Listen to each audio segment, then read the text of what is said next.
Bonjour, c'est Christelle. Aujourd'hui, une nouvelle vidéo pour vous parler du chat par rapport à l'expérience que j'en ai et afin que vous compreniez mieux un petit peu sa présence au sein de votre foyer et qu'est-ce qu'il peut vous apporter. Alors il faut savoir que le chat a vraiment une fonction de nettoyage. Donc au sein du foyer, c'est vrai que souvent, il est préférable d'avoir plusieurs chats. Quand on est un couple, qu'on a des enfants. Parce que vous avez sûrement remarqué, quand vous n'êtes pas bien, le chat vient souvent sur vous. Et notamment sur votre plexus solaire. Ici, là. Donc cette petite roue énergétique. Donc en fait, qui va venir décharger, entre guillemets, avec ses pattes. Vous savez, quand il commence à pétrir là sur votre ventre, là. Voilà, il vient enlever ce négatif pour pouvoir après le décharger à la terre. Donc le chat, c'est hyper intéressant parce qu'il fait partie vraiment des animaux en fait qui n'ont pas besoin. C'est un peu comme s'il pouvait s'auto-nettoyer tout seul. C'est-à-dire que vous remarquerez souvent qu'il se lèche.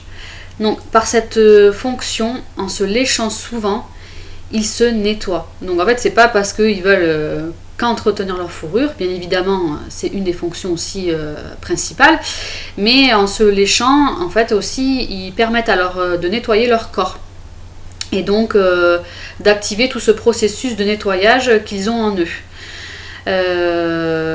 Donc je vous invite à regarder un peu plus souvent votre chat, la manière de procéder quand vous allez bien, pas bien, la manière qu'il a de vous accompagner. C'est très très intéressant. D'autant plus que pour moi les chats aussi, pour beaucoup sont médiums, ils sont très très réceptifs, vous les avez déjà remarqués en train de regarder à côté de vous et qui remarquaient qu'il y avait quelque chose, voilà. Et on a toujours parlé du chat, de ce 6e sens qu'il a, donc qui est très très très présent chez lui, et cette manière qu'il a d'être très très réceptif. Donc là je parle du chat, mais là je vais parler pour un petit peu à côté pour les autres animaux. Ce qu'il faut savoir, c'est que chaque animal que vous avez au sein de votre foyer n'est pas là par hasard. C'est-à-dire que vous pensez avoir choisi cet animal, mais au préalable, avant de s'incarner, donc sur la terre, il a déjà choisi sa propre famille. Pourquoi ? Dans le sens pour vous faire évoluer, pour vous appreniez certaines choses, pour vous guider, pour vous accompagner. Il n'aura pas la même fonction si par exemple c'est un chat qui va être face à l'abandon, un chat qui va être câliné, qui aura une famille. Quand par exemple c'est un foyer, il aura plusieurs personnes à s'occuper. Donc ça, c'est vraiment lui qui choisit avant de s'incarner, voilà, ce rôle qu'il va avoir auprès de vous et qu'est-ce qu'il va pouvoir vous apprendre. Quand je parle de qu'est-ce qu'il va vous apprendre, donc là j'ai une petite anecdote personnelle. Il faut savoir que donc j'ai plusieurs animaux, donc j'ai déjà 2 chats, un mâle et une femelle, qui sont frères et sœurs. Ça fait plusieurs années que je les ai, donc voilà, ils s'entendent bien, ils sont dans une certaine harmonie. Et ils ont pour habitude de rentrer tous les soirs. Donc au moment de leur repas, ils rentrent. Et il se trouve qu'il y a quelques mois, lors d'une balade avec une amie, j'ai trouvé une petite minette qui était très très maigre. Et donc je l'ai ramenée à la maison. Au moment de la ramener à la maison, elle est partie. Elle a senti les odeurs des chats. J'étais en train de faire ma randonnée, donc j'avais pas de caisse à chat. Donc du coup elle m'a échappé des mains. Et elle était très très maigre et je me suis dit oula, elle va pas durer très longtemps, elle avait des problèmes de peau, elle était pas très très belle à voir. Mais bon, elle est partie et je me suis dit ben tant pis, et on verra bien. Et puis le lendemain, je me suis décidée à repartir sur la piste cyclable et de voir un petit peu où c'est qu'elle pouvait être. Cette fois, j'avais amené la caisse à chat. Et j'étais avec mon fils. On se prépare, on arrive sur la piste cyclable et plusieurs mètres plus loin, donc bien sûr, j'avais fait mes demandes, j'avais dit que si je devais revoir cette minette et qu'elle était faite pour nous, que si on devait évoluer ensemble, on se retrouverait. Bien sûr, coup de chance, pas de hasard même je dirais. Au loin, je vois la minette à environ 500 mètres. Et donc, j'ai fait minette, minette, minette. Et au moment où j'ai dit ça, elle est arrivée en miaulant et en faisant miaou, miaou, miaou, mais un cri de désespoir. Et donc, je l'ai amenée dans la caisse à chat.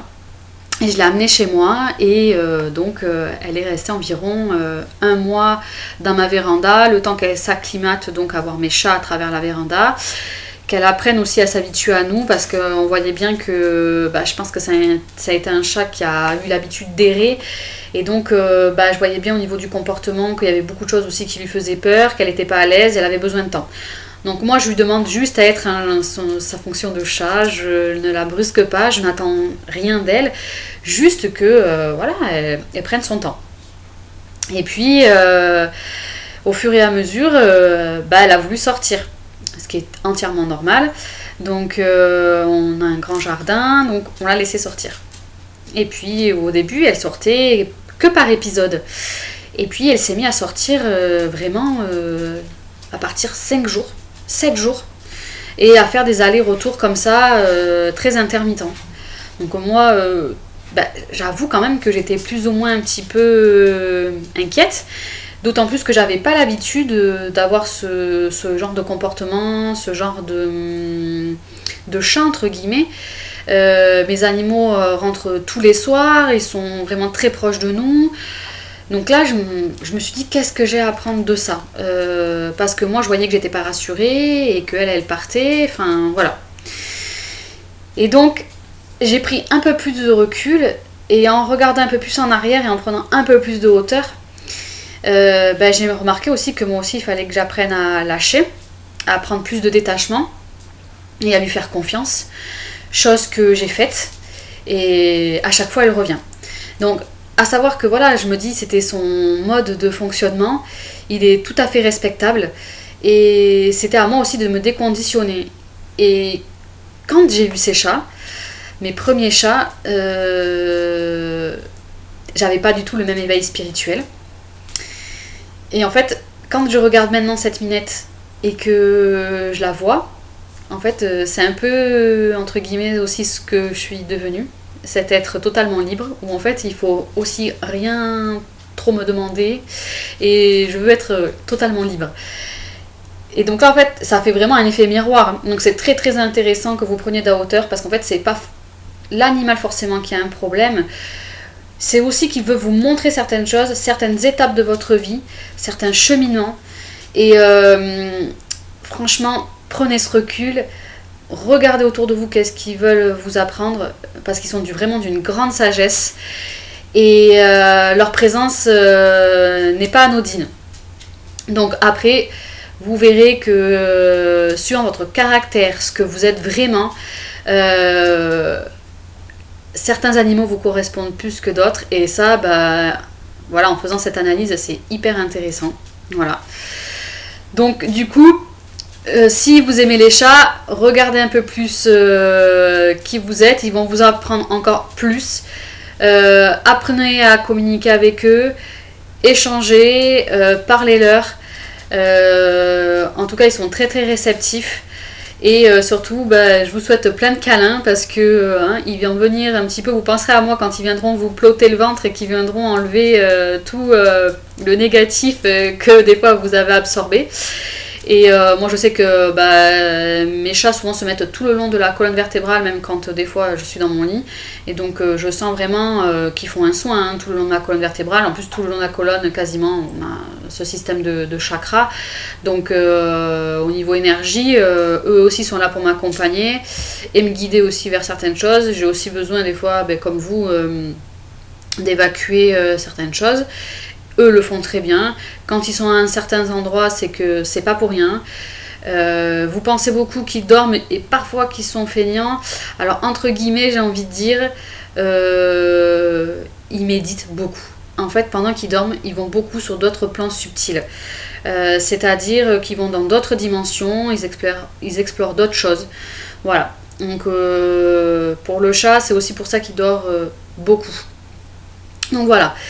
J'espère que on se retrouvera bientôt pour une autre vidéo. J'essayerai bientôt de faire sur d'autres animaux ou sur d'autres expériences. Il n'y aura pas que les animaux, comme je vous l'ai dit. Il y aura d'autres domaines parce que voilà, je suis aussi donc thérapeute, psychocorporelle, énergéticienne et je fais aussi donc de la communication animale. Donc vous pouvez me retrouver sur mon site internet, je le laisserai dans le lien. Voilà, et si vous avez des questions, n'hésitez pas à les poser, ou même des suggestions aussi de vidéos à laquelle aussi vous aimeriez qu'on parle. Pourquoi pas. Voilà, je vous souhaite une très très bonne journée et profitez bien de ce soleil actuellement. Voilà, belle journée, au revoir.